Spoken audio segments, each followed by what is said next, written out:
Independent thoughts, independent life. This is Chad Benson. Mr. Cosby sat through many depositions without invoking his Fifth Amendment right, which he has the right to have done. Fast forward now to 2015, prosecutors made their case around the testimony in those depots that he was given a deal he would not be prosecuted against. So the Supreme Court has essentially looked at this and seen that there was a due process violation. Yeah, he's free. And I'm going to say something that's going to piss some people off. The right thing was done. Look, this isn't about his guilt or innocence. I think we can all agree. Dude's a scumbag. You're not America's dad. You're America's rapist. But this is about the deal and the law. And it's bigger than Cosby. It's bigger than Cosby. So, Bruce Castor, who represented Trump, I think, in the second of his impeachment, he at the time was the prosecutor when the case first came up. And he said, I don't know about the credibility of this lady and what she's saying, and I don't think I can get a conviction. Remember, in when it comes to the law, it's not what you know, it's what you can prove. You can know that somebody did this, but the reality is about what can I prove in a court beyond a reasonable doubt that will get a conviction? What can I do in a courtroom that will help me get this person convicted of said crime? So they agreed, no, we will not be going forward with this, and he gave his word to Cosby that this would not be moving forward and that they would not prosecute him on this because it was a civil trial, and that way it freed Cosby up to talk in the civil trial. They took those words in the civil trial, and then the new person, Kevin Steele, who prosecuted him, decides to come in. And let's think about this for a second. When you're a prosecuting attorney, when you're a DA, that's not your job for life. That's usually the stepping stone to bigger things in the political world. What do you need? Notches on your belt, right? That's what you need. Notches on your belt. You want that big takedown of somebody. This was a perfect case. Except for the part where, no, you went against the word. And because of that, he did not invoke his Fifth Amendment rights, which he could have done during the civil trial, which in the depositions, which would have made it at that point in time a situation where he could have claimed the Fifth, and then you would have had nothing to move on. But you went against that. That's why he's out. And why is this important? Because you need to know that your prosecuting attorney is above board. Cosby is a scumbag, period, case closed. And if he was here, I'd tell it to his blind ass. You're a scumbag. You're a horrible person. Unfortunately, in the eyes of the law, he's the victim here. And don't think for a second, based on what we know about Cosby, that he's not going to sue. In fact, they'll probably have to settle with him out of court. Because in theory, he did 2 years for a crime he should never have done any time for. Well, then they're going to have to go back and go after him again. Cannot do that. You cannot do that. And the reason is because the original promise still stands. The original promise of not prosecuting him still stands. So essentially, it's over. But you saw two justice systems here. Two justice systems. And this has nothing to do with black or white. It has to do with money. The average person, or the person that finds himself in trouble, usually ends up taking a plea deal, even if they think they've done nothing wrong. And in many cases, they said they've done nothing wrong. And what ends up happening? Or prosecutors go against certain things. You don't have the money to fight. He had all the money in the world to fight this. He had all the money in the world and the notoriety where people were willing to take up his case. And boom, away it went. And they were able to fight it. That's why he's out. It's as simple as that. It is not one of those things where you look at this and you say, oh, you know, this was justice not served. No, the actual side of the law worked. Even though the outcome sucks because he's a scumbag, the actual side of the law worked. And you have to think macro, not micro. Stop looking at him and look at the bigger picture where there are people out there who, you know what? In a normal situation, they wouldn't have the money or opportunity to fight this. And are there prosecutors out there? This is why they need to be checked. This is why. But why can't we go after him again? He's guilty. He is guilty. This is nothing about his innocence. This was a technicality. But it says nothing about any of that other stuff. This opinion says nothing about his innocence. There is no judgment from the court here about whether the allegations are true or false, etc. It is only about this question about what the initial prosecutor had promised, assured the Cosby team. Yeah, that's it. So people still look at him and you still think all the things you want to think about him. But the reality is think of it in a much bigger way. Could you imagine, and I was explaining this to somebody yesterday, because I got through some of the 79 pages. You're going in front of a court, right? Like, and you've made a deal with the prosecutor. And the prosecutor gets up there and decides, yeah, you know what? You've already pled guilty. I'm tearing the deal up, and you were going to get house arrest, but you're going to get 20 years now. But we had a deal. Sorry, went against the deal. Think of it like that. These laws are put in place to protect everybody, including scumbags like Bill Cosby. Because while scumbags like Bill Cosby get out because of the money, there are a lot of other people who don't. And if we don't keep it in check, imagine what prosecutors could do. And he's probably going to face some disciplinary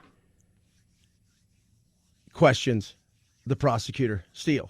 323-538-2423 at Chad Benson Show is your Twitter. Tweet at us. We'll touch more on this as we move forward throughout the day. But again, you know, if you'd have woke up yesterday and you said to yourself, who's the last person you think's going to get out of jail? You know, Harvey Weinstein, like El Chapo. Nah. Cosby. No, that's not. No, Cosby. Cosby did. Crazy. The recovery in the jobs market continues, with first-time claims for unemployment insurance reaching a new pandemic low. The Labor Department says 364,000 Americans filed new claims for jobless benefits last week. That's still a higher level than before the pandemic, but it's a big improvement from just a month ago. Economists expect layoffs will continue to decline this summer as consumer demand surges. Yep, that's happening.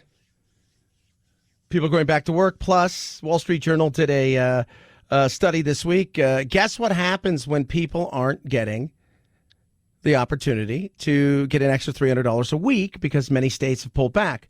They're having to go get work. And they're doing it.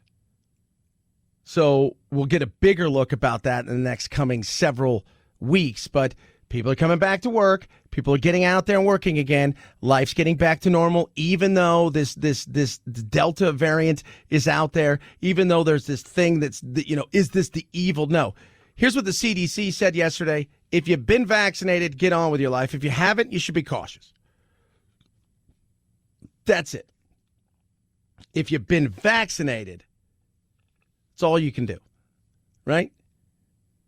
If you haven't, this thing spreads quick, sometimes in a matter of minutes comparatively to the original Alpha and some of the other variants we've had.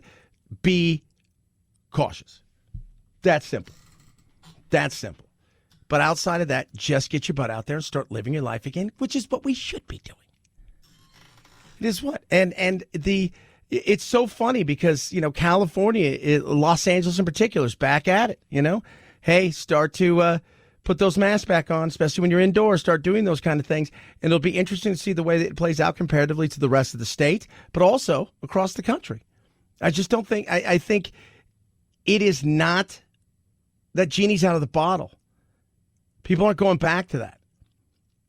And this variant, if you've been vaccinated, you got nothing to worry about. Unless you got the Johnson & Johnson, and they're saying you should probably go in and get a potential second shot of something else. So it's time to get on with our lives.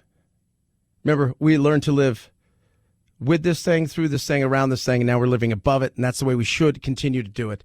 And I don't think that this thing is going to be the thing that everybody else thinks it's going to be. That's what they're paid to do as doctors, as scientists. They're overly cautious. And I think a lot of this time, people would rather be overly cautious than allow something to get out of hand. And for some people, I think there's an opportunity to continue to push certain things. 323-538-2423 at Chad Benson Show is your Twitter.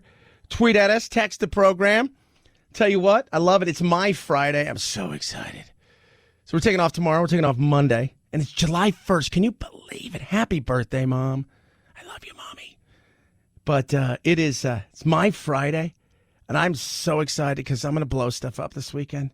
Not like people or anything. Just, we get fireworks. It's so weird because coming from California where you can't have fireworks anywhere, ever. When I was a kid growing up, you could do anything. Right? And then slowly but surely, the big creep of big government came in and, they just sucked the fun and the will out of everything. On the opposite side, I'm out here in Arizona. It's like, yeah, we got a big drought. Yeah, there's some wildfires raging on. Oh, by the way, here's all the fireworks you can ever want. And I'm like, yeah, baby. Freedom. 323-538-2423. Raycons, best earbuds around. I love my Raycons. Last night, it was relaxing in the hotel. I was doing a little bit of work, had my Raycons on. It was great. People were running around. You could hear them outside because it's a smaller, like boutique-y kind of hotel, and you could hear a lot of things. I didn't hear anything once I put my Raycons on. So they've got different fits for the Raycons as far as the gel tips. So when it goes in your ears, it fits perfectly. And the noise-isolating fit really separates it from all of the other brands out there. There's no stems, no wires, 6 hours of talk time. I could go on and on, but know that they're the best out there. The seamless Bluetooth pairing, the control you have with these, second to none, and the price point's well under $100. BuyRaycon.com/Chad saves you 15% when you're there. They'll ask you to type in code SUMMER. You know what happens then? Save an extra 5%. So you're getting 20% off something already well under $100. Take advantage of it. The best earbuds around, 45-day happiness guarantee. BuyRaycon.com/Chad. BuyRaycon.com/Chad. Chad Benson Show.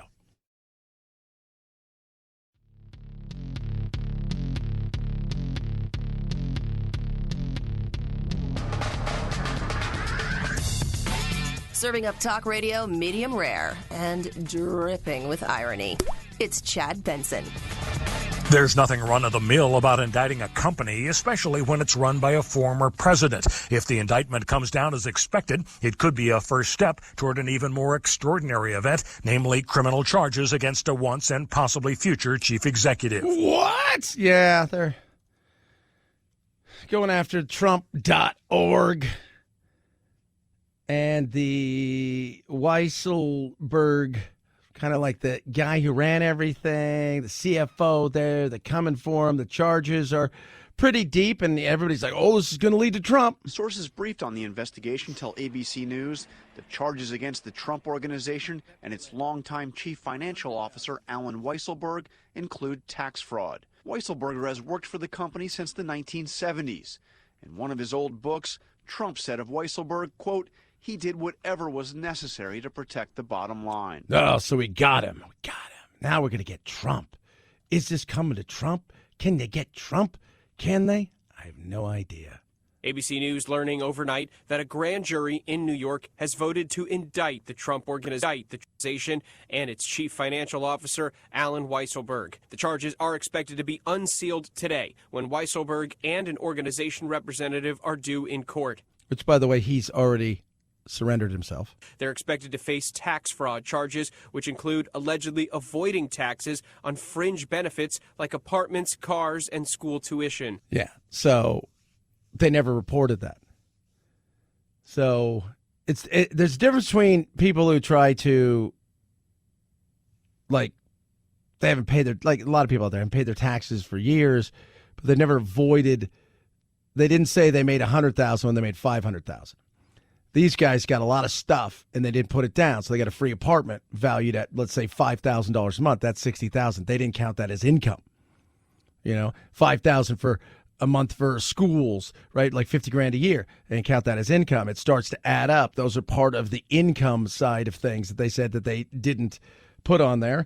And, you know, we'll see what this leads to. Do I think it's going to lead to Trump? No. A lot of people think, oh, it's just the beginning. You know, it's like, how many of these have you heard? I'm one of those people that, like, wake me up when it's happening for real. Until then, this is just something for the media that's looking for, you know, for something to grab onto when it comes to Trump still, because they're struggling. Nobody's watching. People have turned away. They got turned off by all the politics and the BS over the last several years, and mostly all the fighting that had little to do with anything more than it was turned into a reality show. So will this lead to the downfall of Trump? I don't know. When it happens, and if he's ever arrested or indicted, then you go, okay, there's something. Until then, 323-538-2423 at Chad Benson Show's your Twitter. Tweet at us, text the program. Again, Cosby is out of jail. Technicality, he is home. He is extremely happy to be home. He looks forward to reuniting with his wife and his children. And obviously, this has been a hard 3 years for this entire family. And it's really a blessing for him. So we'll have more on that. NCAA. Something changes today that is huge, massive. Plus, it's our favorite day in the baseball year. And it has nothing to do with the game, but one former player. And we all embrace it. Chad Benson Show. The Chad Benson Show.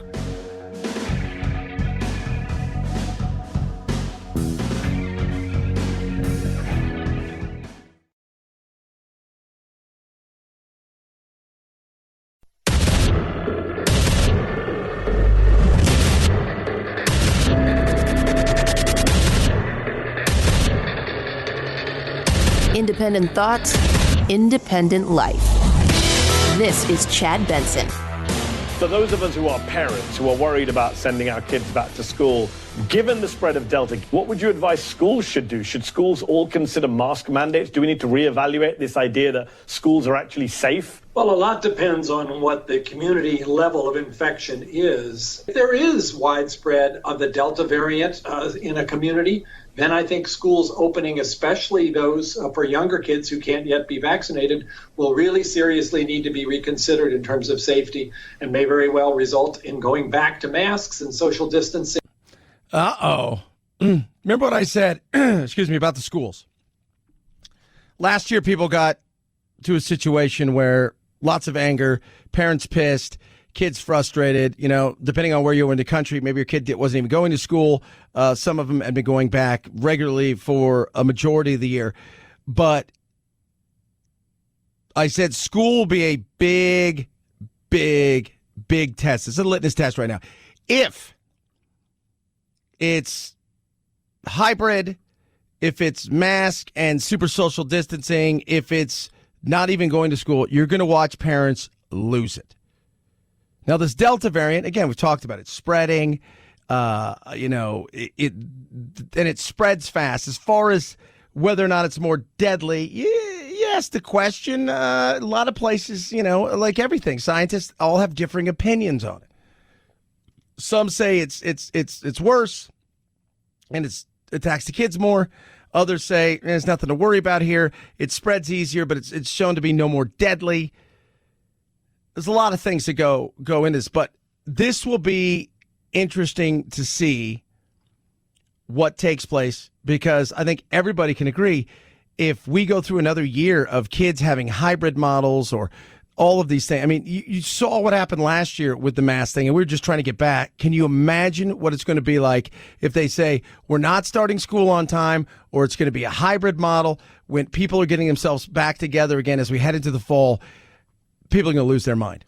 Concerned about the Delta variant, and I am worried that what we are seeing in terms of a plateauing of cases nationally, but also an increase in cases in many small sections of the United States, that is in fact being driven by the Delta variant. This virus is, and this variant of COVID is highly transmissible, the most transmissible that we've seen to date.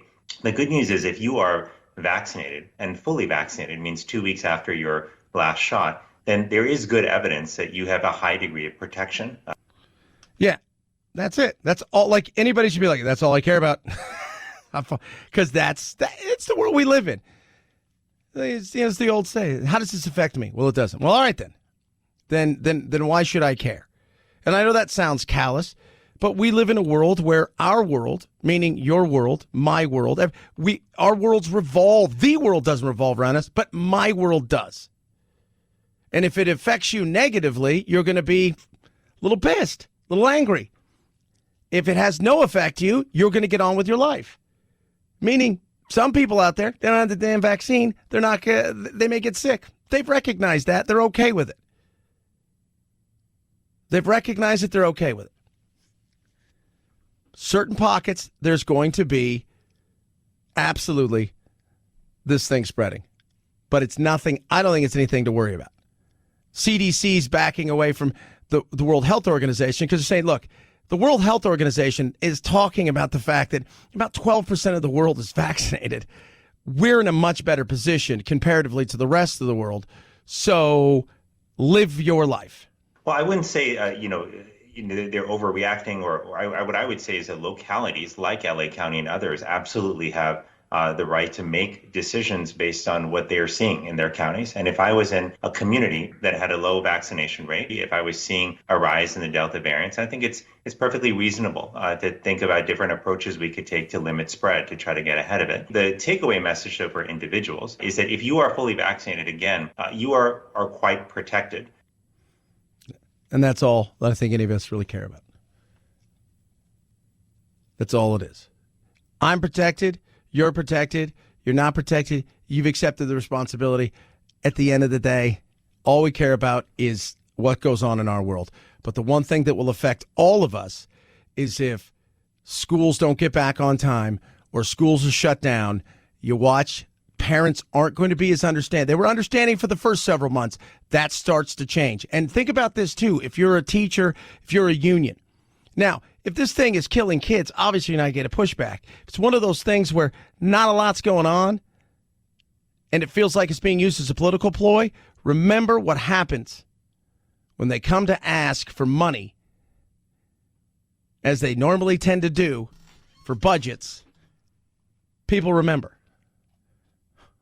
People remember. 323-538-2423. At Chad Benson Show is your Twitter. Tweet at us.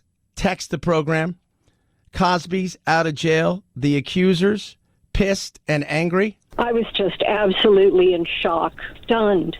We had just gotten a letter saying his parole was preemptively denied. Once we heard that his parole was denied because he showed no remorse and refused to participate in any of the programs for abusers, they felt that it was worthy of being declined.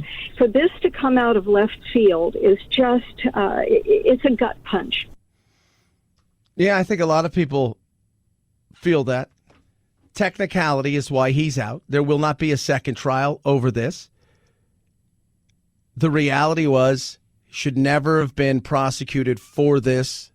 There were promises made, promises that were broken.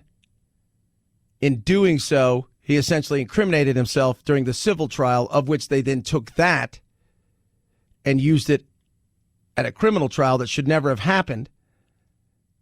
And on top of that, they also brought in 5 women who had nothing to do with this case. And that was something that, it's like This has no bearing on this case. You're bringing other people in, trying to show a pattern. This has no bearing on the case. He was never prosecuted for these. He was never tried for these. He was never indicted for any of these. This is he said, she said scenario. Technicality. You know, it's funny. It's like to me, I look at a technicality as something where we didn't read them their Miranda rights. We didn't file this paperwork correctly, or we filed the paperwork, but it was done wrong. This was not. They knew exactly what they were doing. The prosecutor, Steele, who didn't make the promise, and by the way, the guy before him, Castro, who did make the promise, told Steele, the prosecutor prosecuted him, don't do this. I made a promise with him. They're going to use this. Don't do it. And he did it anyways. It's not a technicality. To me, this was being selfish as a prosecutor trying to add a notch to the belt, especially something big, because in this day and age, politics is top of mind for civil servants, in particular, people who are DAs. You run to become a DA, and the whole thought process at that point in time is you're usually aiming for something much bigger. But to get there, you got to make sure that you're tough on crime and you prosecute and you do certain things. High-profile cases help that. This wasn't so much a technicality. It wasn't a law, but it was selfishness by the DA, who knew shouldn't have done this, but he did it anyways. 323-538-2423 at Chad Benson Show's your Twitter. Tweet at us. Text the program. The NCAA has changed forever. As of today, it's basically useless. One of the most powerful organizations in the country. It's useless now. If you haven't heard, they finally had to make a deal. Kids can start cashing in. College athletes will be allowed to sell the rights to their names, images, and likenesses, a major shift for the NCAA. The NCAA was forced to make the move because states are enacting laws making the rules barring students from earning money illegal. College athletes will be able to monetize social media accounts, signing autographs, teaching camps, and taking part in advertising campaigns. Which I've always thought they should have been able to do. The school's not paying them. None of this is coming from the school. So if Adidas wants to put your name on a jersey, or if there is an autograph show and they invite you to come down and sign autographs and can pay you $5,000 for the weekend, well, that's not the school paying them. That's outside. And it's not just that, by the way. So many of these kids have had to make choices over the last several years of being on social media, because their social media accounts had gotten to the point where they were so big that they were earning money. And by the way, in many occasions, it had nothing to do with the sports that they were playing. I could go and get a scholarship, well, not me, but to, say, an institution of higher education for, say, they're giving me a scholarship for science. I could earn money doing science things. I could have a YouTube channel doing science things. I could do all of those things for not only the school, but for myself, and nothing would happen. They would never threaten to take away my scholarship. On the other side of things, these athletes, guess what? They couldn't do any of that. They couldn't even have part-time jobs. They could do none of those things. So if you had I think there was a punter. He had in the D1, and I don't even think he was a scholarship. I think he had like a half scholarship. And they told him he had like 400,000 or 500,000 followers on YouTube, and he was making money every month. They told him he had to choose between YouTube and this, and I think he had like a cooking channel. Nothing to do with it. That's the insanity. And the NCAA wanted to do everything they could to stop it, and they couldn't. They could not stop it. Eventually, it got to the point where they knew they were going to have to make a change. They held on, but it's over now. It's over. And as of today, you watch. Now, there's going to be, literally today, if you wanted to, you can go out and somebody says, hey, can you come do a $10,000, signing this weekend in Vegas? They can't stop anybody from doing that now. but they're trying to put a bridge because only 12 states are allowing this. And that's an unfair advantage because let's be real. If only 12 states are allowing it and you've got big colleges in place, let's say Michigan, and you're not allowing it to happen for whatever reason, well, where are you going to go to school? You're going to go to Ohio State where they're allowing that and you're the best player? Of course you are. But recruiting is going to change as well because how many of these recruiters now are going to be one of these things where not only can we do this, we're also going to put you in touch with people who are going to help you grow your social media, grow all that. That's the way recruiting is going to change. So it's a business before a business. And this might even keep some kids in school longer who have huge potential, which I think is a good thing. 323-538-2423 at Chad Benson shows your Twitter.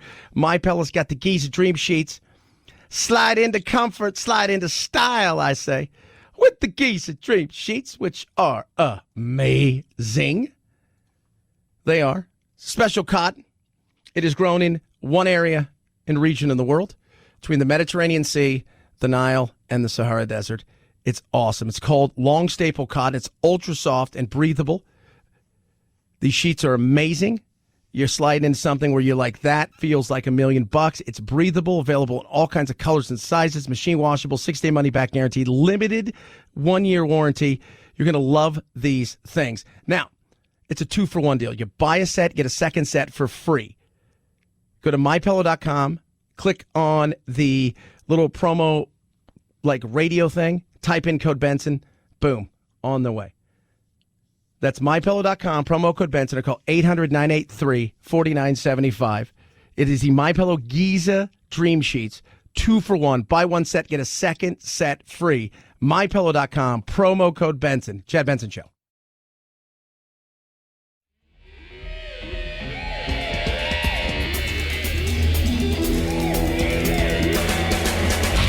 You go, boy. This isn't about right or left. This is just about right and wrong. Right you are, Chad. The Chad Benson Show.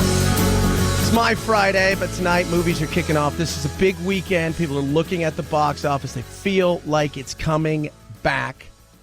That makes me smile. I will be going and seeing my first movie in almost, 16, 17 months. Last year, I saw one movie, Sonic the Hedgehog. I took the kids to see it. By the way, I enjoyed it thoroughly. And that was the last movie I saw. It was the last movie I saw. So this will be interesting to see what the box office looks like this weekend. I think it'll be a good weekend because the theaters are open. And they're open big time. So you're going to have really this. You got the Forever Purge, which I think will do pretty decent. F9 is still going to roll pretty good. And you got Boss Baby. So this will be a good weekend. What I'm excited about is the Venice Film Festival, one of the premier film festivals, is getting to take the first look of a movie that I am so pumped to see. Evil dies tonight. Michael Myers is alive. What do? We fight. Michael Myers is flesh and blood. The more he kills, the more he transcends. He's the essence of evil. Do it! Do it! You want your mask? Come and get it! I'm coming for you, Michael. Oh, yeah. It debuted at the film festival. So you've got this one. This one's new Halloween. It's called Halloween Kills. The next one, which they're filming right now, will be called Halloween Dies. So that's pretty cool. You hear Jamie Lee Curtis and everybody. Super excited about it. Today is the 1st of July. So if you guys don't know what day this is, it is a day that we celebrate in baseball. It's Bobby Bonilla Day. Bobby Bonilla Day? If you don't know who Bobby Bonilla was, maybe some of you do. Others of you don't. Bobby Bonilla was, I think, a 6-7-time All-Star. He won a World Series with the Marlins, signed a big contract with the Mets. Towards the end of his time, they wanted to get out of that contract, and the reason was they had invested a ton of money with Bernie Madoff. They were promised double-digit returns. They needed all the money they could. So they came to Bobby Bonilla, who was getting paid big money, and they said, hey, can we make a deal with you? So, okay. So they owed him about $6 million. And the deal was this. Starting in 2011, we're going to pay you $1 million with 8% interest every July 1st. Huge. He's like, okay. This is going to go on for 25 years. So he's still got plenty of time. You think about this. He's got 15 years still left of this. And now, with new ownership, they're actually embracing it. They think it's fun. But everybody laughs because Bobby Bonilla Day is today. The guy made a brilliant, absolutely brilliant move. And he gets paid a ton of money. And just to also make you smile a little bit, he still gets $500,000 from the Orioles as well. And that'll go on for another 8 years. Great deal. Tell you what, he's making more money than some guys in the Major League Baseball right now. They're still on their rookie contracts. He hasn't played in 21 years. Chad Benson Show.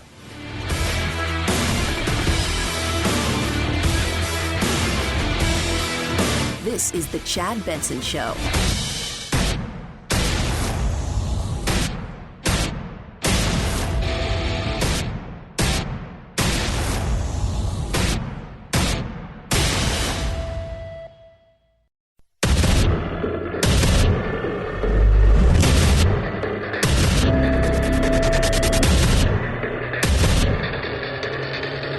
Independent thoughts, independent life. This is Chad Benson. Absolutely disgusted and shocked by this ruling. And to think that it's all based upon a prior sweetheart deal that a prosecutor made with Cosby after a full trial, which I attended with my client, Janice Dickinson. She was one of the very brave Me Too witnesses who went in there and testified about what he had done to her, along with several other women. The jury heard all of the evidence, convicted him. And now that this day has come, I just think it's really a slap in the face to all of the victims. Lisa Bloom, she represents Janice Dickinson. If you guys, of course, unless you just woke up right now, you're like, I was sleeping for the last 24 hours. You guys know that Puddin' Pop Cosby has been released from prison. That's it. Released from prison. It's so. It has infuriated people, rightly so. It has pissed people off, rightly so. It has angered people, rightly so. And your anger at Cosby is one thing. You should be angry at the prosecuting attorney, D.A. Steele. Because, first of all, it wasn't a sweetheart deal. I think they made it seem like it was some sort of backroom deal. No, at the time, the D.A. Castro, he's like, I don't think I can get a conviction. The person that is accusing Cosby, I have questions about her credibility, and I have questions of whether or not that it's the he said, she said, and I don't think that there's any way I can get a conviction, so I'm not going to go through with this. And then there was a civil suit going on. During the civil suit, Cosby was going to testify, and he was going to go in and do a, the thing you do. You go in and you sit down, and they're gonna walk you through everything, and they're gonna talk about stuff and you're sitting there, and while all this is going on, he would have pled the fifth, but they had made a promise, no matter what he said in there, it would never go further than that. So the promise was made that this wasn't going to happen, that none of this stuff. So he decided to speak on his own behalf rather than pleading the fifth. The new DA comes in, Steele. He says, well, I'm going after this guy. Not only did he go against that, because otherwise Cosby would have done it. He would have pled the fifth. Pleading the fifth, they would have had no case. They decided to go back against the word that was made. And why that matters is because, could you imagine if you make a deal with the DA and then when sentencing comes up and they've said you're not going to get any jail time, you'll do 6 months of in-house arrest or whatever it is, they decide to tear it up even though you've already pled guilty and decide to resentence you to 20 years. Oh, well, I wouldn't like that. Yeah. Take Cosby out of it. Look at the bigger picture. This is the system and the way it was set up to protect Unfortunately, it protects the good and, yes, sometimes even the scumbags. Even the scumbags. And I think we can all agree he's a bit of a scumbag. They also allowed 5 women to testify in the case that had nothing to do with this case, no bearing on this case. There was never any lawsuits. There was no, as far as whether or not he was even tried for any of those, had no bearing on any of these. So bringing them in, those are things that they just shouldn't have done. If you want to be pissed, you want to be angry, be pissed and angry that they even did this, knowing full well that they had been warned, don't do this. But they did it anyway. They did it anyway. Now, well, let's go after him again. The court could have said, we're going to overturn this and we're going to order a new trial. But instead, what the court said is that the violation here was so fundamental to Bill Cosby's due process rights that literally this prosecutor cannot bring charges again against Bill Cosby in connection with this case. Yeah, because he knew. It wasn't like he didn't know. He was already warned by the previous DA. Dude, you can't. Castro, the previous, he was the one who represented Trump in the second impeachment, I think. He was warned, you don't do this. You can't do this. I've made a promise. So he knew about it. It wasn't like it was something he didn't know and then he went along with it. He knew. So that's what makes it even worse when people say it's a technicality. It's not a technicality. You knew exactly what you were doing and you did it anyways. A technicality is you filled something out wrong. A technicality is you filed something and you didn't sign somewhere you were supposed to. This was none of those things. This was none of those things. Nope. And it's sad. It's absolutely sad because people have to relive this. And it was based on the fact that, quite frankly, you had a guy like many of these DAs and these big prosecutors who are probably looking at a much higher office that they would like to hold, and you're not going to get anywhere being an unknown district attorney. Having a notch in your belt helps you. Absolutely it does. He is a scumbag, right? Can we all admit that? Of course we can. This opinion says nothing about his innocence. There is no judgment. There is no from the court here about whether the allegations are true or false, etc. It is only about this question about what the initial prosecutor had promised, assured the Cosby team. That's it. So, can't be tried. Doesn't say anything about guilt or innocence. Just that this is overturned. So, not only is he a free man, this isn't even on his record.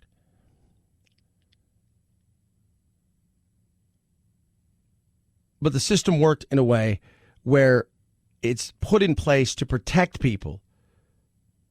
Cosby had all the money in the world to fight this, all the money to keep this in the public's eye, all the money to continue to push where the average person would have run out of money and options.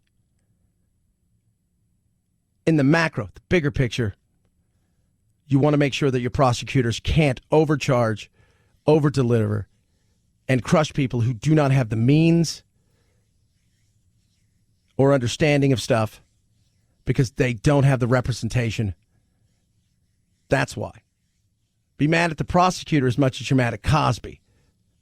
And let's be real, Cosby's a scumbag. Yes. 323-538-2423 at Chad Benson Show. That's your Twitter. Tweet at us, text the program. Are we living in two Americas? That is something that we are very concerned about. When you have such a low level of vaccination superimposed upon a variant that has a high degree of efficiency of spread, what you are going to see among under-vaccinated regions, be they states, cities, or counties, you're going to see these individual types of blips. It's almost like it's going to be two Americas. Yeah. It's a possibility. Well, if you've got a place that doesn't have any vaccines, right, whether you believe in vaccines or not, that's a you thing. But if you have a place where there's no vaccines, take out the coronavirus, take out the politics of it, right? Let's just look at something where, let's say measles was kind of going around, and you had a place where there was nobody who had the measles shots, or very few out of 100, maybe 20 people have the measles shots. And somehow an infected person comes there and they have the measles. What do you think is going to happen in an area like that? You're probably going to get a spike in the measles. Yeah, I think so. That's what you're going to have here. Places where there's lots of vaccines, probably not going to have any spikes. Doesn't mean there won't be a breakthrough case here or there, but the chances of it really doing any damage to where we have to shut down things again is small. Places where there are unvaccinated people, whether you believe this is real or not, or it can hurt you, doesn't mean you still can't catch it. And in catching it, doesn't mean you can't infect other people, which could cause what? Delays in what's going on and the emerging from this nightmare. Yeah. And potential death and everything else, but there's potential death in everything. Areas where the vaccine rate is high, where there's more than 70% of the population has received at least one dose. Compare that with areas where you may have 35% of the people vaccinated. You clearly have a high risk of seeing these spikes in those selected areas. The thing that's so frustrating about this is that this is entirely avoidable. Yeah. But we like our liberties and we like people to have choice. And I'm glad people have choices. And the way I look at it is I'll do me, you do you. And this is how I did me. I wore the mask when I was here last year. Still got it. I don't even do anything. If you guys listen to the show, I'm not really a doer kind of thing. I like to, I work a lot. I have my life kind of set up the way I like it. I don't see a lot of people. I see my family and that's about it. On the other side of things, I got my vaccine, both shots. I've done my part, and I'm going to go out and live my life, mask-free. Other people are willing to accept the fact that hey, I don't want a mask. I don't want to wear it. I think it's fake. I'm fine with you living your life, and I'll be in the same room with you because I'm not scared, just like you aren't. And I don't want you to get sick. I know there are people out there that almost wish it on people as to say, ha-ha. That's not who I am. And I think that we just have to understand that this is the way it's going to be, and that some people, no matter what you do, no matter what you offer, no matter how much you implore people to get this and it's safe, in their mind, they're never going to get it. Politically, religious.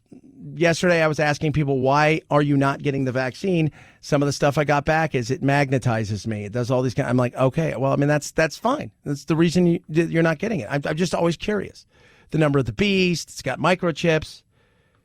Okay. You're going to turn into a house plant. Yes, somebody did say that. There's all this silly, insane stuff. And they believe it, and let them. I'm just always curious. And and again, a year from now, if everybody's not magnetized and people are still alive and they didn't drop dead or whatever, what do you say then? Because there are people out there that are cautious, want to give it some time. But a lot of people have their reasons for not getting it, and some of them out there, if you would have said, are you going to get the polio vaccine? They're going to say, well, no, it's going to magnetize me. Then you're going to be like, okay. But this comes with something that all those other vaccines didn't have. It came with politics. So you got your vaccine with a side of politics. Some people can put that aside. Some can't. 323-538-2423. At Chad Benson Shows your Twitter. Tweet at us. Raycon. Best earbuds around. Love my Raycons. Wear them every single day. You got different Raycons. So you got the E25s, the E55s, right? So you go to buyraycon.com/chat. So when you go there, you take a peek, right? And you're like, oh my goodness me. Look what they got. They've got all kinds. They got red. They got blue. They got the rose gold. They got white. They got black. It's awesome. Right now, you save 15% when you use the discount code. You get an instant 5% savings on top of that. So that's 20% off right there. You get a capsule that comes with it. That's where you charge it. The case, that gives you 24-hour battery life, so you can charge it up to 4 times, which is great. Water resistant, Bluetooth, so quick. No stems, no wires. It's awesome. 45-day test drive, as they say. 1 year satisfaction guarantee, meaning if they break for whatever reason, replacing it, no questions asked. Take advantage of this and hear and feel the difference with your Raycons. Free shipping as well. BuyRaycon.com/Chad. BuyRaycon.com/Chad. BuyRaycon.com/Chad. Chad Benson Show.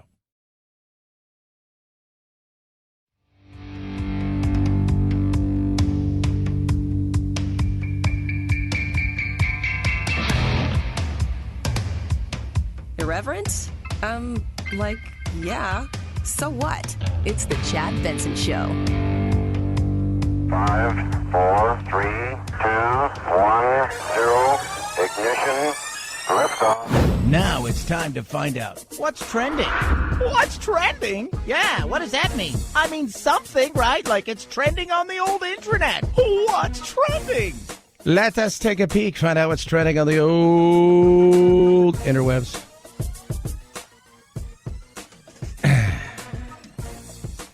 McCarthy, minority leader. People are asking him to take immediate action to address the behavior of Rep. Marjorie Taylor Greene, whose actions, they say in a letter, could lead to violence against members. She's a clown. I'll say it. She is. I find her to be just awful.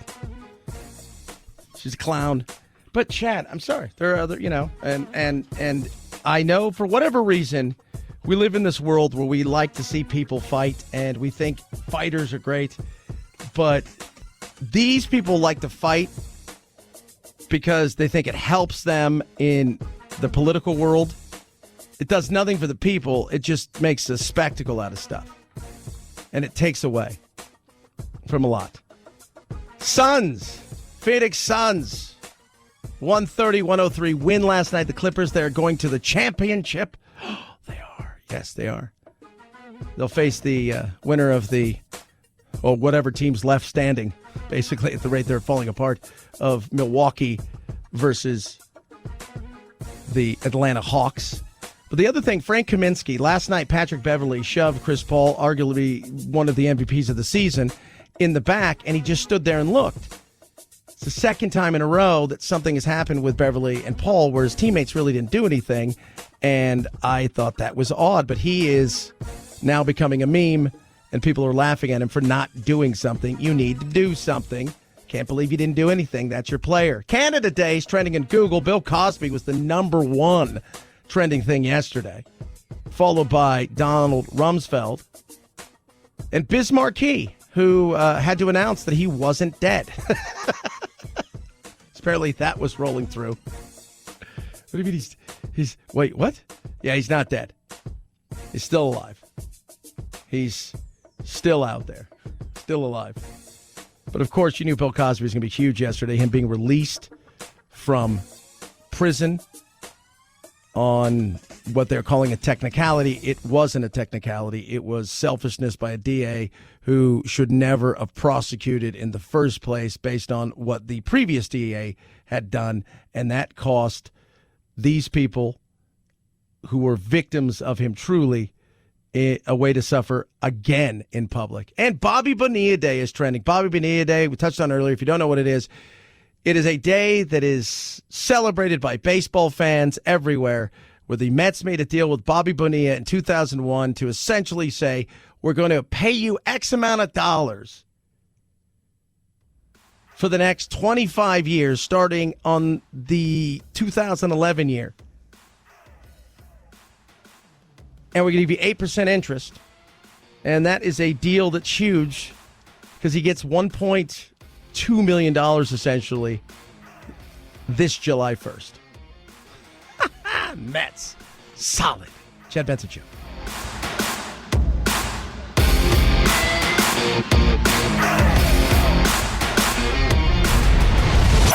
The Chad Benson Show.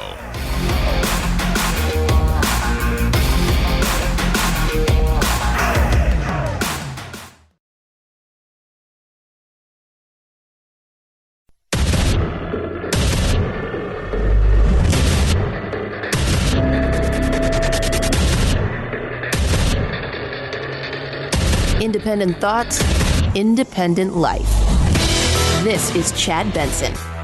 Mr. Cosby sat through many depositions without invoking his Fifth Amendment right, which he has the right to have done. Fast forward now to 2015, prosecutors made their case around the testimony in those depots that he was given a deal he would not be prosecuted against. So the Supreme Court has essentially looked at this and seen that there was a due process violation.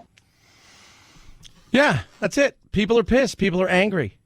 People are upset. Every right to be. But as much as you should be upset at Cosby, you should also be upset with the DA, the prosecutor. Because he prosecuted something he knew and he was warned against. Do not do. Don't do this. And he did it. Don't do this.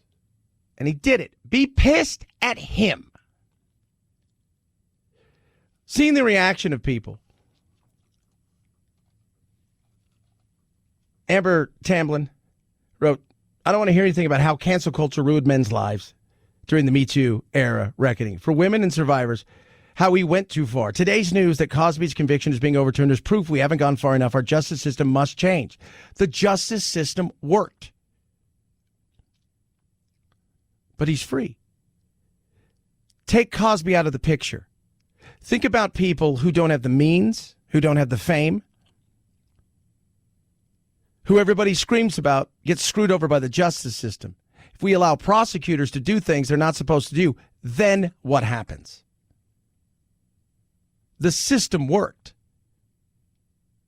The prosecutor was the one you should be pissed at this moment in time. He's a scumbag. Not the prosecutor. I don't know. Cosby. He's a scumbag. He is. He's an absolute scumbag.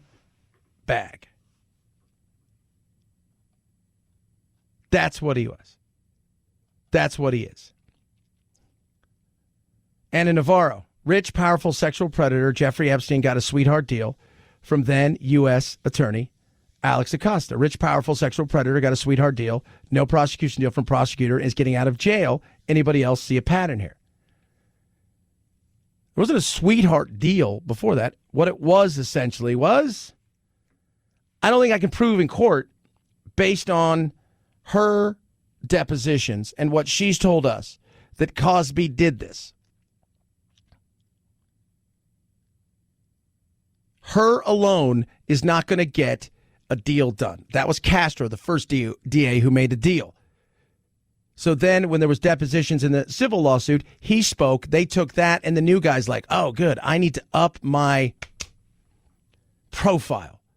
Nothing ups a profile like going after America's dad for being a serial rapist and predator, who everybody knew based on years of stuff. Like Hannibal Buress. Think about this for a second. The comic Hannibal Buress kept this thing going for years. Would say it in his show all the time about Cosby. The prosecutor should never have gone after him, knowing full well that eventually, because he has the means and the money, this was going to end up back in not only court, but get to the Supreme Court, and he knew he's probably going to lose, but he did it anyways. People get mad at me. Chad, how could you say the system worked? Because the system was put in place where when you make a deal with a prosecutor, if they were to go back against that deal and did it all the time, could you imagine what that would be like? Imagine if you're standing in front of a judge or somebody you know standing there, and they made a deal with the prosecutor, and you pled guilty, did everything you were supposed to do, and you got up there and they decided to renege on the deal. How would you feel? Well, I'd be upset. Exactly. They put these rules in place. This was not a technicality. This was something that he did when he knew he shouldn't have. It wasn't like he didn't know that there was already this deal in place. Well, they should have gone after him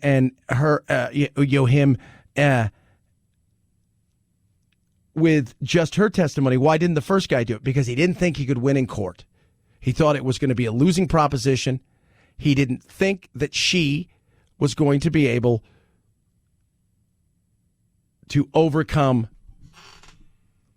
their defense and that it would be a nightmare and that she would lose. So they decided not to prosecute. Trust me. I mean, it's frustrating, I think, for a lot of people because he's a scumbag. And there's nothing on his record, too, by the way. Nothing on his record. It's all essentially much like OJ. He's not a murderer. He's a kidnapper, I think. Right? Is that what he was? Or what? But he's not a murderer. 323-538-2423 at Chad Benson Show is your Twitter. Tweet at us. Text the program. Love hearing from you. Critical race theory. Oh, it's the thing that drives everybody crazy. It is. It is the thing. Remember Illinois dad Ty Smith on critical race theory? When you talk about critical race theory, which is pretty much going to be teaching kids how to hate each other, how to dislike each other, it's pretty much what it's going to all come down to. You're going to deliberately teach kids, this white kid right here got it better than you because he white? You're going to purposely tell a white kid, oh, the black people are all down and suppressed. How do I have 2 medical degrees if I'm sitting here oppressed? How did I get, first of all, stand up, 2 medical degrees. No mom, no dad in the house. Worked my way through college. Sat there and hustled my butt off to get through college. You gonna tell me somebody that looked like all y'all white folks kept me from doing that? Are you serious? He's fun. I don't care what he's talking about. He's got passion. You gotta love that. Got that passion. So that's the big thing in schools, critical race theory, right? Like the Democrats, they're looking for their boogeyman. Trump was their boogeyman. Now it's white nationalism. Everywhere you go, it's all about white nationalism. And so that's the biggest threat. And you just have to understand that it's white nationalism is it. It's that there's one of their big things right there. And for Republicans, it's critical race theory. It's critical race theory. It's very interesting when you see the divide in polls. There's a really good article about somebody who teaches some critical race, because the Democrats will tell you that it's never being taught anywhere, and that's not true. It is. Call it what you want to call it. It's being taught in places. I've seen it with my little brothers. I've seen it with with Jack. Now it's different. And I've always thought I got zero problems teaching and kids learning about what took place, the evils that were done to groups and to people. I don't think there should ever be a time that we don't talk about things like that, to recognize it. We don't dwell on it. We don't spend, a whole year but we talk about the entire, because you're moving forward, right? You want to get in college and focus on it. Well, that's a you thing. You're an adult. You can do that. The interesting thing is this neat article a woman wrote called Michelle Schwabel. And she said, for 3 decades, I've taught social theories, right? Various perspectives that philosophers, social scientists, and other scholars have used to make a sense of the social world. One of them she talks about is critical race theory. It's who's teaching it, to me, that matters. Who's teaching it? Because now, like everything else, teachers, and we've heard it over and over again, they're about activists. That one teacher's like, you don't only have to walk in my room and see my Black Lives Matter to know who I vote for. You don't have to walk in the room to see all my pride stuff, to see how I vote. When you get people like that, and people are calling for activism, that is a different thing. You know what you want your teachers to be? Old school journalists. Who, what, when, how, and why. You can discuss some other stuff, but what I want you to do is bring me the facts.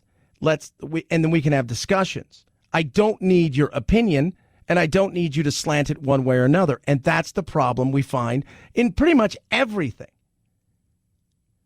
So while the left can freak out about, oh God, it's you guys are making stuff up, the reality is no.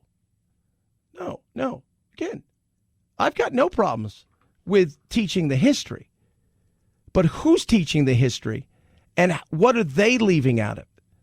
Yes, because we left out, to the victors go to the spoil, a lot of what shaped this country because we swept it under the rug. And it should be talked about. But we should talk about all of the things, the good as well. A lot of them are do-good white people. I think we all know that. Here's a woman who's going to explain to Ty Smith how to be black. I work for myself from off the streets to where I am right now. You got where you are through your very hard work, but also through affirmative action. It's so funny how you're like, look at me, look at me. I was able to do everything even though I grew up on the streets. And yet you don't understand that the reason why you grew up on the streets is actually because of systemic racism. See, you got to where you are despite being black. It's a white one telling him how to be black. No, I mean, you could go look at a lot of things. I don't think that systemic racism put him out on the streets. I mean, think about this. You go look at the welfare state and when it really started to take over and you had the no man rule, essentially, when it came to certain things. No man in the house. It is so funny to listen, though. She's going to tell everybody how you need to be black, what your experience was like. Now, I can't speak from your experience because you're black, obviously. I am not, but I am a woman. And I do understand that I have to work twice as hard as that man. And I got to be careful about how I say things because I'll just be a Karen.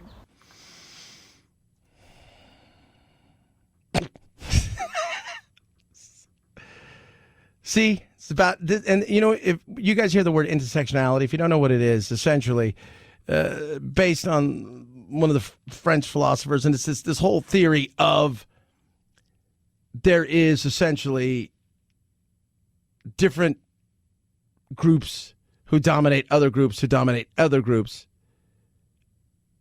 and they oppress those groups, right? Like, I'm just giving you a snapshot of it. So she is not black, but she is a woman. So in theory, it's one, because being black is, that's a bonus point. Being a woman's a bonus point. So those are 2 bonus points right there.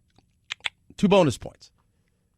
Now, if she was a lesbian or he was gay, they would get another point. Part of the intersectionality. Which pieces of the puzzle can come together? So she had to show everybody, hey, I'm white, but I'm a woman, so I too have been oppressed. That's why I have to work twice as hard as everybody else.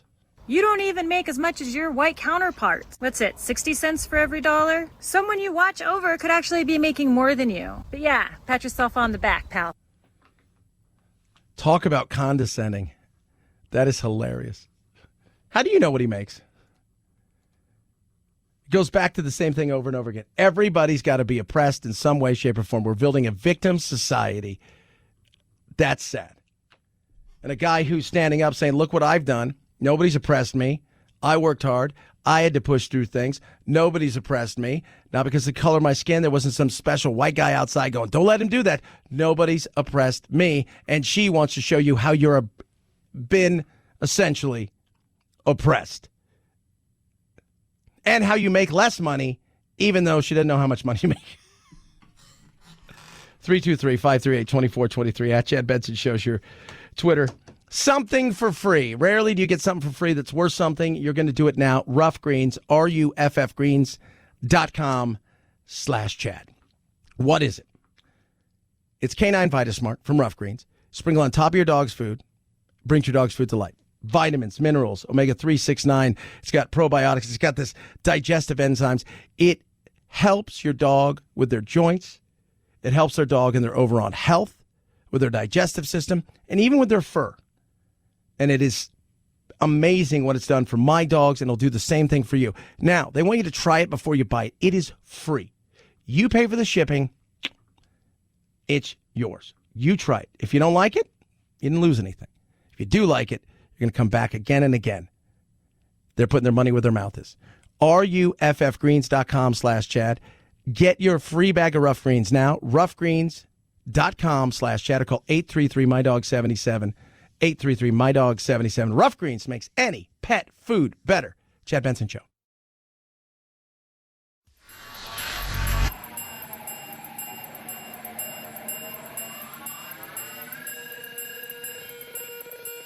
Set Chad straight.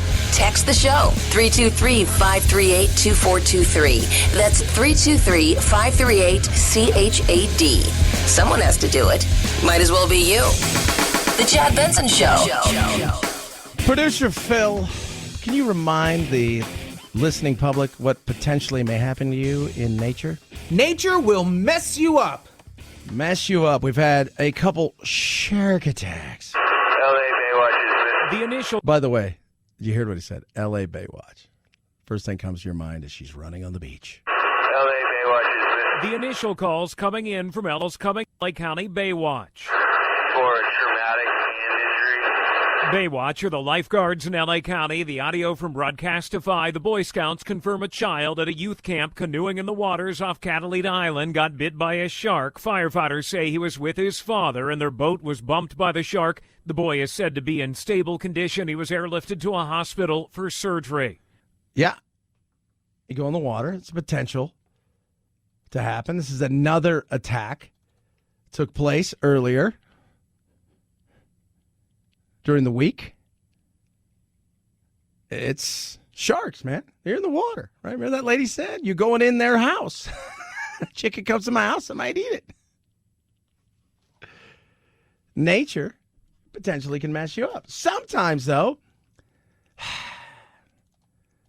some people are stupid. Not going to lie to you. This is one of those cases. The snake, native to southern Africa and is highly venomous and may bite if cornered. The cobra can spit venom as far as 9 feet. The venom can cause blindness, tissue damage, or even death. Experts warn the snake is most dangerous to small kids, cats, and dogs. Yes, a zebra or spotted cobra somehow got out of somebody's house. An enthusiast, who knows what happened in North Carolina. It's cruising around. They average about 5 feet when full grown, and it's a cobra.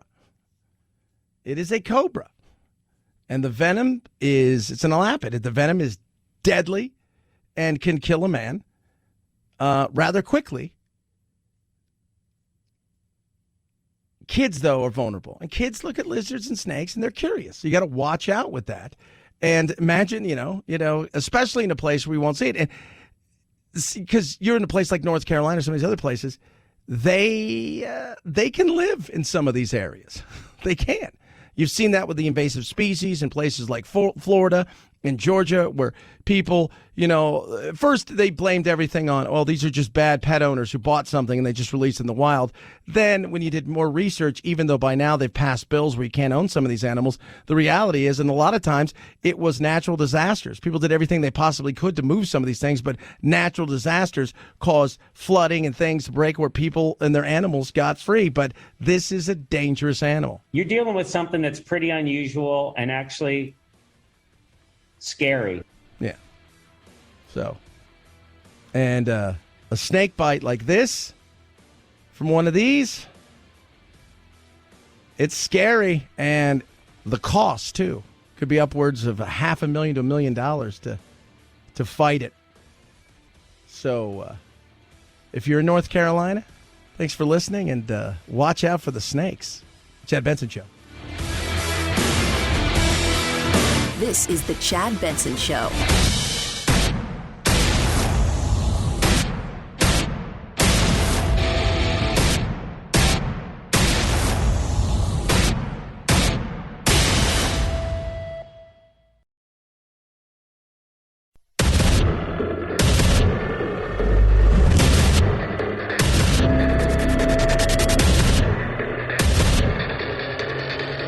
Independent thoughts, independent life. This is Chad Benson. I was just absolutely in shock, stunned. We had just gotten a letter saying his parole was preemptively denied. Once we heard that his parole was denied because he showed no remorse and refused to participate in any of the programs for abusers, they felt that it was worthy of being declined. For this to come out of left field is just, it's a gut punch. That is Victoria Valentino. She was an actress. She was somebody who accused Bill Cosby of being a scumbag rapist. She is upset because he is free. This happened because there was a violation of the due process, his Fifth Amendment rights. This was a procedural issue. And that's what happens. When there's a procedural issue or anyone's constitutional rights are violated, then it has to be rectified. And that's the court's job, is to rectify and ensure that all of our constitutional rights are not violated, despite who it may be. That right there matters. Listen to what she said there. Is to rectify and ensure that all of our constitutional rights are not violated, despite who it may be. Despite who it may be. He is an a-hole. He is a scumbag. In a weird way, he was the victim. Wait, what? How could he be the victim? Because he should never have been prosecuted in this case. The original prosecutor made a promise with him that they would not prosecute based on the fact that he believed in his heart, based on the evidence he had seen, that he could not get a conviction of Bill Cosby. And because of that, he made certain promises to Bill Cosby because there was also a civil case going on, of which Bill Cosby went and spoke, gave his deposition. He could have pled the Fifth had he known there was a potential for those words to be used against him. So because of that, they threw it out, overturned it, said, sorry, it's over, it's done. You guys should never have gone forward with this.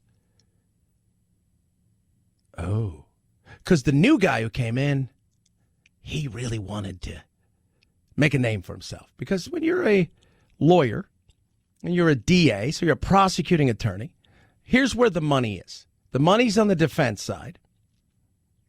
I think we all know that. So if you're a DA, if you're a prosecuting and you've made it to the point where you're the DA, it usually means you've got political aspirations. Go look at the people who are politicians, who have made it up the food chain in the world of politics. Somewhere along the line, usually find out not only are they lawyers, but they were probably prosecuting DAs at one point in time. Be pissed at the DA Steele because he knew he shouldn't have done this. It wasn't like he didn't know. He was warned. Don't. I made a promise with him. That came up in the Supreme Court hearing. And because of that, that's why he's free. Also, they said 5 women testified at this case who had nothing to do with this case, of which there was no criminal conviction or anything. That was another thing they brought up. The judge had allowed people who had nothing to do with this case to come in and be a part of this case. So it was just a bad, stupid play by somebody who I think was selfish and wanted to get a notch in his belt like a gunfighter to say, look who I took down, because political aspirations, when you're a DA, you know what you can't be? You shouldn't be soft on crime. You should go after criminals. But every once in a while, especially when you got political aspirations in a big city and county, every once in a while, you're going to be handed a big case, and that's the one you have to go hard after. This guy searched it out, and it cost him. And it hurt people, and people are upset. People are devastated. People are sickened because they're having to go through this again, and they're seeing a guy walk out of jail who we all know is a scumbag. Oh, I'm totally overwhelmed. When I got the call this morning, I felt like I was hit by a train. He deserved to be what he did because what he did was unjust. He's out on a technicality, but that doesn't change the fact he is a predator. All of us girls are still suffering, some more than others. It's an untravesty to justice. That right there is Shalane Lasha, who is another one of his alleged victims. I will say this. The travesty of justice was the fact that they tried to prosecute him on something that they shouldn't have done.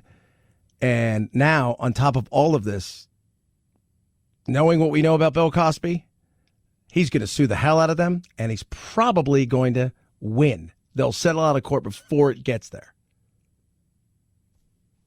Then the other questions come in. Well, what about going after him again, right? Like you can. The court could have said, we're going to overturn this and we're going to order a new trial. But instead, what the court said is that the violation here was so fundamental to Bill Cosby's due process rights that literally this prosecutor cannot bring charges again against Bill Cosby in connection with this case. Yes. Meaning, like we talked about, he knew about it. If he didn't know about the previous and he would have brought these charges, then they could have probably said, okay, well, maybe we could do this again. But he knew about it, and he violated that. And because of that, they have said, sorry, cannot allow you to do this again. So essentially, there will be no retrial. And for now, he is free. I think the people that have accused him, and I don't know how many there are. I've seen everything from 50 to 80 women. I think it's right around 60. Most of those are past their sell-by date, if not all of them. Meaning the laws that they've passed now where there's no statute of limitation, those don't count in for that. That goes from now on. So I don't think there's anything left out there for him. There'll be some civil suits, I'm sure. But outside of that, I do not see him spending another day in jail unless there's other accusations that come up. 323-538-2423 at Chad Benson Show is your Twitter. Tweet at us, text the program. Coronavirus. It's done its number on humans, mentally, physically. It's also done its number on the economy. The Labor Department says 364,000 Americans filed first-time claims for unemployment insurance last week. That's a new pandemic low. But more than 14 million people are still collecting some form of jobless benefits, showing the labor market has a long way to go until it's fully recovered. Economists say it's too soon to say if the decision by 26 states to end extra federal unemployment benefits early is having any effect on job growth. Elizabeth Schulze, ABC News, Washington. Yep. Now, we're going to find out in the coming weeks what the benefits being taken away from certain states, as far as they're opting out of these benefits and those people that are unemployed go back to work. Wall Street Journal this week had an article that it looks like that is working in some states, but you're going to need a broader look at these things. It can't just be one quick snapshot. But I think you would probably think that's going to happen, right? Like if you're not getting the money you need and they've cut your unemployment essentially in half, you're going to have to make some serious decisions in getting back to work. So we'll find out if that happens because they're still struggling to fill jobs. There's plenty of jobs out there. How fast can they get filled? Wasn't great news, but it was good news.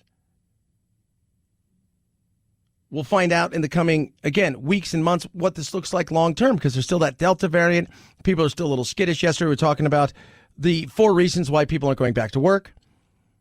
One of them was, yes, the unemployment was good enough to keep them at home. Some it was childcare. Some it was they had a nest egg enough to get through this, and for others it was the pandemic. But it wasn't like the people on the left are like, oh, it's only because of the pandemic. It's not only because of the pandemic. In fact, if you put the other 3 together, pandemic would have come in a deep fourth. People are taking advantage of the opportunity in front of them. I don't fault some people for that, but at some point you got to get off your butt and work. We're headed in the right direction, but we got a ways to go. If we keep up that average of, call it 530,000 jobs, it'll take us well into 2022 to get back to pre-pandemic levels of employment. So what we'd like to see is those monthly job creation numbers gradually increase. We suspect we're going to have somewhere between 700 and 800,000 jobs created last month. Yeah, we'll see. That is Managing Director, Chief Market Strategist Art Hogan of National Securities Corporation talking about what we need to get back to where we were, and that's what we're hoping for. But I think it's going to take longer than people think. And I think also the marketplace itself is starting to adapt. They're adapting to less as far as the amount of bodies there. They've been, as we all know, they've come up with new ways to do things that is saving them some money because they're having to do more with less. They're using technology. Plus, people are looking for other opportunities. So we'll find out what that looks like when we can get a real snapshot where, and I think really this last month and this month is the first real look into us being back in a full-flowing economy where we don't have to wear a mask and we're not limiting things. 323-538-2423 at Chad Benson Show is your Twitter. I talk about rough greens all the time. Very rarely in life do you get something for nothing, and it's actually good. This is Rough Greens. Canine VitaSmart. They want to send you a bag for free. It has changed my dog's life. So my dog Doodle, if you guys know, he is older. He had bad hip, joint pain, arthritis.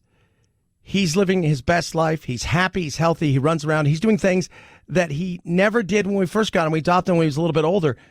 And I love that. And it's all because of Canine VitaSmart. They want to give you a bag for free. It's a supplement. You sprinkle it on your dog's food. It's got all these amazing vitamins and minerals and nutrients in it.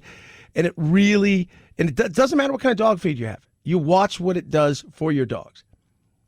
RUFFgreens.com/Chad. You pay for the shipping. They're going to give you a bag for free. And you will love it. Roughgreens.com/Chad. Put them to the test. Try it out for your dogs. Roughgreens.com/Chad. Call 833-MY-DOG-77. 833-MY-DOG-77. Rough Greens makes any pet food better. Chad Benson Show.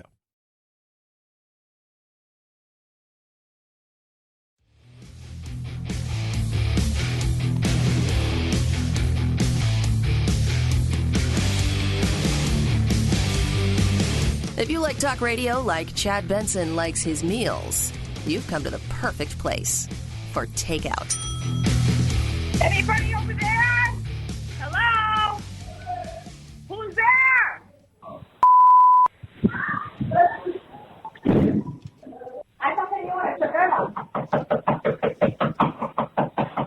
Let me check my escalera. Oh my God! What the hell? Oh my God! The whole place is moving on. Yeah, that was voicemail. Some lady was on the phone while the building collapsed. She was making her way out of the adjoining building and gone. They announced earlier that they're done. We were forced to halt operations on the collapse in the early hours of the morning due to structural concerns about the standing structure. We're doing everything we can to ensure that the safety of our first responders is paramount and to continue our search and rescue operation as soon as it is safe to do so. But they're now no longer looking for people that are potentially survivors. They realize that it's over.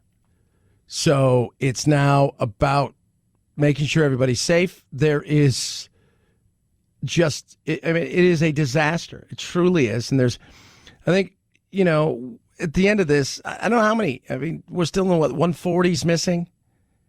And this is, it's horrible. It's dangerous. There's tons of debris. The Florida Department of Transportation has removed almost 1,400 tons of building material from the site. That's Ron DeSantis talking about how much they've removed. It's an awful situation. And to see some of those families out there who are holding out the last vestiges of hope that something amazing, some miracle can happen, it's not going to happen. And it's sad, but the reality is those people are gone, and now it's not even. I think they've recovered a few bodies, but at this point in time, I believe it's mostly a recovery effort at this point, and an identification, which is different than a recovery, because identification means there's nothing really left, but maybe some DNA. 323-538-2423 at Chad Benson Show is your Twitter tweet text. Today, the Trump Organization has issues. Sources briefed on the investigation tell ABC News the charges against the Trump Organization and its longtime chief financial officer, Alan Weissenberg, include tax fraud. Weissenberg has worked for the company since the 1970s.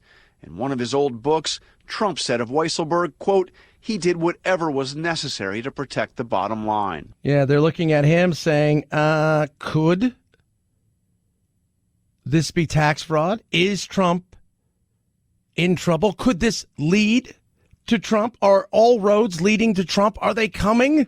Oh, this could be the beginning. There's nothing run-of-the-mill about indicting a company, especially when it's run by a former president. If the indictment comes down as expected, it could be a first step toward an even more extraordinary event, namely criminal charges against a once and possibly future chief executive.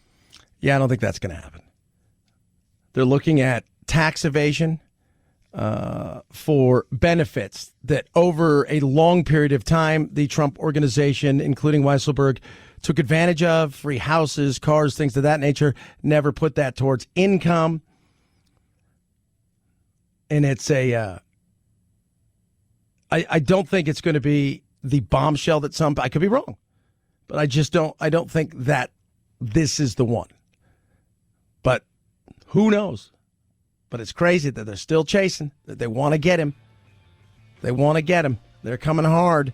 But this one, I'm just not feeling like this is something. And until there is the proof where you say, oh, they're indicting him, it's just a bunch of noise. Chad Benson Show.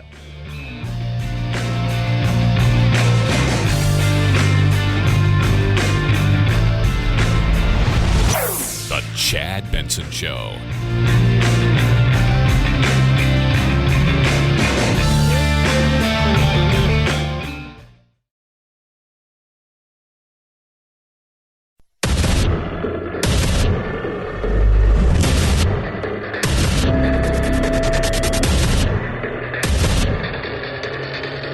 Independent thoughts, independent life. This is Chad Benson. Dear Cosby, what are you doing on your first day out today? Where do you go? Like, I look at, honestly, like, you look at somebody like OJ, right? Who's, if you're watching any of his TikToks or anything, his Instagram, he'll say something, you're like, yeah, that's true. And then somebody will agree, yeah, totally true, OJ. You're a murderer.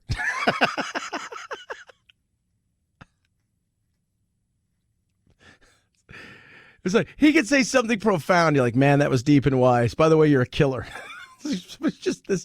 It is, I don't know. It's like, you would think, I'm just going to go hide, right? Like, I got away with something based on somebody's impulse to want to try me, not because of the crimes, but because of the fact that he was looking to grow his notoriety because he wants to probably run for bigger office, and it looks good to have somebody with a name and a case this big as a notch on the belt. And if I'm him, man, I mean, just hide. It's like, I don't know. I mean, you got to go out and get groceries. I don't even have to do that anymore. He's got money. I wonder what his net worth is, because he's been sued, right? Like, he's been sued on, I don't even know how many he's settled with. But if you're looking at a net worth, he's 83. $400 million. You could hide pretty well. If I'm him, I'm leaving. Bye, Philly. Bye, everywhere. I'm leaving. Be on an island somewhere where nobody cares and live out the last of your lives before you accidentally slip in the shower. 323-538-2423. At Chad Benson Show is your Twitter. Tweet at us. Text the program. The courts have ruled. First, Supreme Court, SCOTUS, ruled on the Arizona election restrictions. In a victory for Arizona Republicans, the U.S. Supreme Court, by a vote of 6-3, decided 2 state election restrictions do not meet the criteria for discrimination. Those restrictions invalidate ballots cast in the wrong precinct and ban campaigns or community groups from collecting ballots and then delivering them on a voter's behalf. Justice Alito said neither law violates Section 2 of the Voting Rights Act. In dissent, though, Justice Kagan said what is tragic here is that the court has yet again rewritten in order to weaken a statute that stands as a monument to America's greatness and protects against its basest impulses. Translation. If you vote in the wrong place, So you're supposed to be in a certain area, right? And you're in the wrong precinct. That doesn't count. And the other thing is essentially what they would call voter harvesting, meaning if it's your mother, if it's your father, if it's your grandmother, if it's a close relation, they can deliver the ballot for you. If you have people knocking at your door, coming over and collecting the ballots, essentially harvesting them, taking, and a lot of times what has happened in the past, and the reason for this is this isn't your neighbor going, oh, you know what, I could drop it off for you. This is groups coming by. A lot of times people haven't filled out their ballots, and wink, wink, nudge, nudge. They say they don't help, but I think we all know that happens. That happens. So that's a win for the Republicans. On the other side of things, there was another case they ruled on today of the two big cases. This one had to do with essentially donors. California brought this case because they want to know who donors are. In this ruling, there was 6-3 of liberal justices versus conservative. The court ruling against a California policy that requires nonprofits and charities to give the state a list of their largest donors. It was a First Amendment challenge brought by two groups. The court siding with those groups, saying California cannot make them disclose their biggest donors and supporters. And I don't think that you should have to. We've seen what happens, and the worry was, there's going to be backlash, especially in a day and age right now where they said it went against their First Amendment right. They want to know who's all this. Why? Because and this, by the way, this is a win for the liberal justice win for this. It's a win for them in the sense that, everybody's going after everybody. And I've seen it, right? Like how many times in the last year we've seen, did you find out, did you hear about, Chick-fil-A did this, or, In-N-Out Burger donated $5,000 to a pro-life thing. Well, we should cancel In-N-Out Burger. Don't need that stuff happening. You shouldn't have to. It's their First Amendment right to do that. It's their money. But that's the fear, because it's not even so much about the bigger. A lot of times they're looking for even smaller groups and organizations. So SCOTUS ruled. Today was pretty much 6-3, 6-3. It's kind of the way that rolled, which I think a lot of people thought all of these things were going to do, and they didn't. But now comes some of the bigger stuff in the next one, especially with guns, choice, a few other things. So we'll see how that plays out. 323-538-2423 at Chad Benson Shows your Twitter. Tweet at us. Text said program. San Francisco. Remember that show, The Streets of San Francisco? This one, The Streets of San Francisco, gross. Crime has worsened in San Francisco in recent years. More than 40% of people surveyed would like to move out of the city in the next few years. Many already have. It's become a common sight during the pandemic. Needles like these splattered on the sidewalk outside a financial district condo across from a 5-star hotel. There's nothing worse than seeing such a beautiful place in such disarray. Why is that? Because crime is out of control in some of these areas. No, it's not, Chad. That is a Republican thing that you're saying. Philadelphia, murder rates up 40%. Minneapolis, up 56%. New York City, up 22. Chicago, up 22. Los Angeles, up almost 30. D.C., up 35. And Portland wins it all, up 800%. Now, those are murder rates. Murder. What happens when you allow crime, even petty, when you allow rampant drug use? People get sick and tired of it. Your once beautiful city is a crap hole.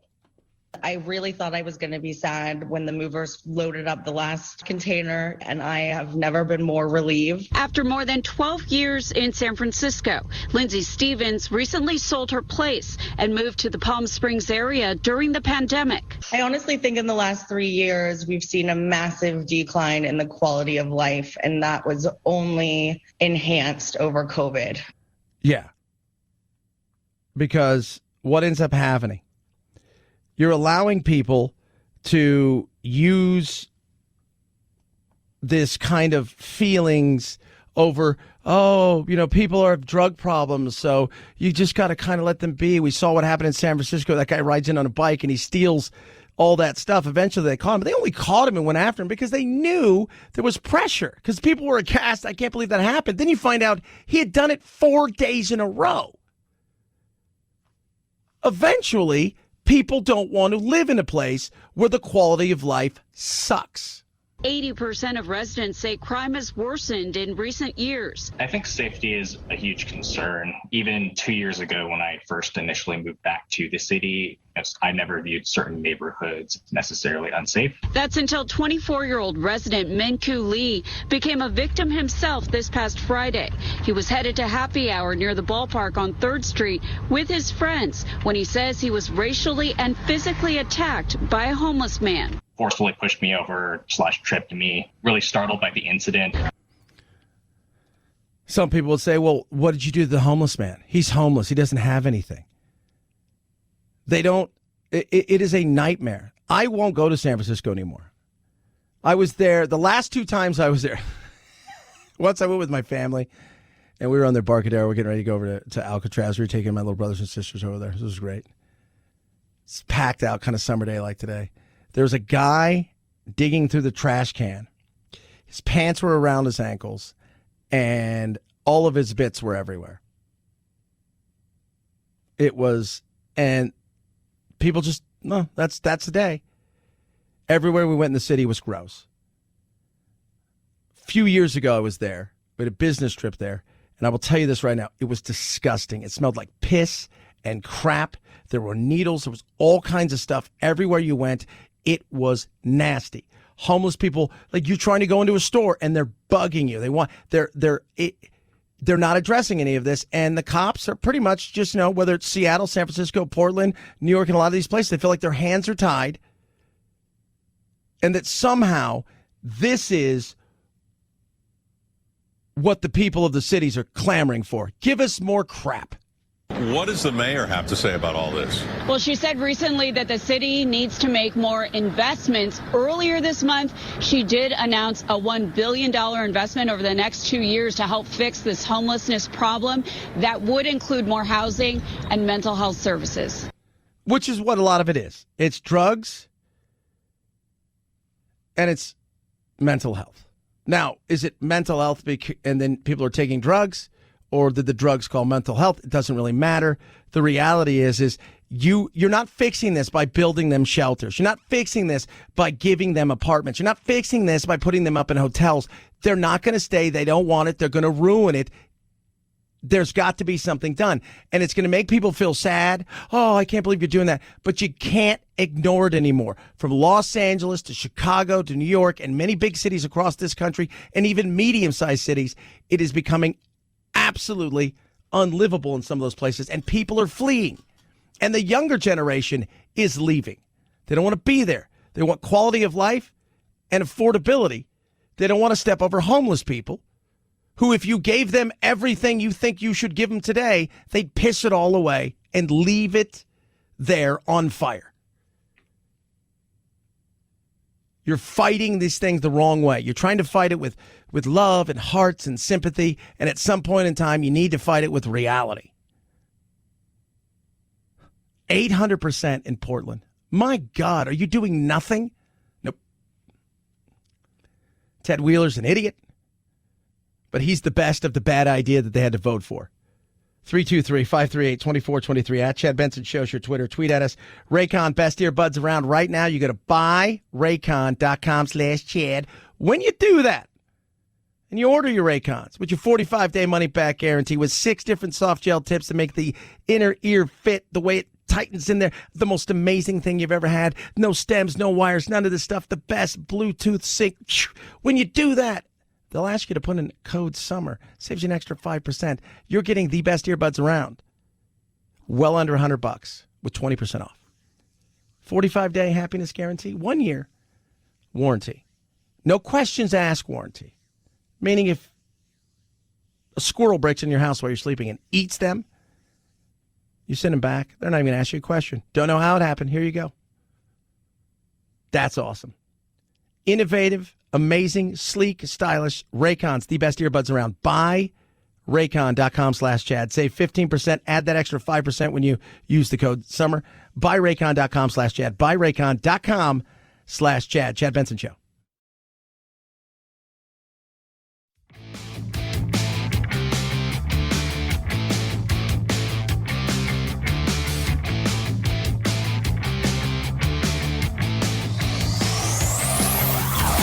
Check out our Chad Benson Show Facebook page where you can hang out or hang your grievances out to dry. This is Chad Benson. Bill Cosby is out.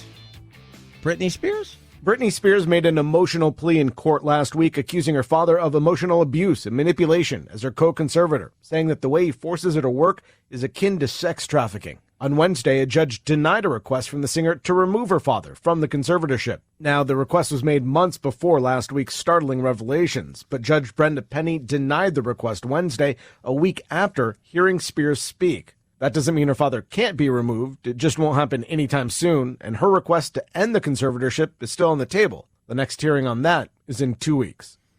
Let's think about that. So Britney, Pops is still there. Her sister spoke out yesterday, who apparently also is a part of this. Months ago, before last week's explosive statements in court, Britney Spears requested that her dad be removed as conservator of her estate. Judge Brenda Penny, who heard all... So Jamie's a part of it. Her dad's a part of it.